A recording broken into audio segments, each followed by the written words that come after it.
বাসায় যেদিন রান্নাবান্না থাকে না সেদিন আমার মনে হয় অন্যান্য কাজগুলো খুব আস্তে ধীরে করা যায়। আর যেদিন রান্নাবান্না থাকে সেদিন আসলে অন্যান্য কাজগুলো করা যায় না। কারণ হচ্ছে রান্না করলে তারপর হচ্ছে অনেক বেশি টাইম যায়। তার সাথে হচ্ছে কিচেন, তারপর হচ্ছে চুলা, অনেক কিছু ক্লিন করতে হয়। তো দেখা যায় যে অন্যান্য কাজগুলো আসলে করা যায় না। তো আজকে আমার রান্নাবান্না তেমন একটা ছিল না। আজকে শুধু রান্না করেছি হচ্ছে আমি টাকি মাছ।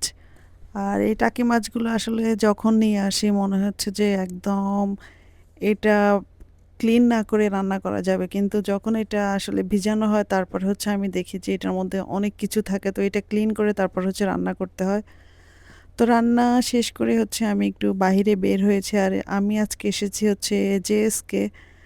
তো এটা ছিল আগে অন্য জায়গায়, রিসেন্টলি ওরা ওদের স্টোরটা চেঞ্জ করে অন্য জায়গায় গিয়েছে, তো চিন্তা করলাম যে একটু ঘুরে আসি। তো এসে আমি একটু দেখতেছি যে এখানে কি কি আছে, তো বেশ কিছু জিনিস আসলে ভালোই লেগেছে।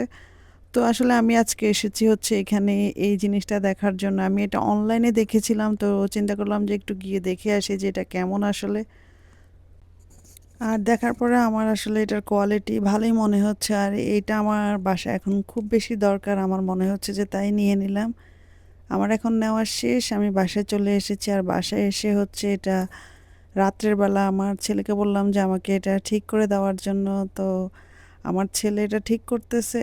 আর এখানে আমরা যারা বিদেশে থাকি, আমাদের আসলে বাচ্চা কাচ্চাগুলো আমাদেরকে দেখা যায় যে সব ব্যাপারে মাশাল্লাহ অনেক হেল্প করে। আর আমার ছেলে দেখা যায় আমি এ ধরনের কাজগুলো ওকে দিয়ে একটু বেশি করিয়ে থাকি, তো এটা ও করতে পছন্দ করে আর আমারও ভালো লাগে। তো এই যে একটু একটু করে আসলে ও একদম এটা ঠিক করে ফেললো, তো আমার জিনিসটা আমার দেখতেও ভালো লাগতেছে, আর আমার এখন এটা অনেক উপকারেও লাগবে।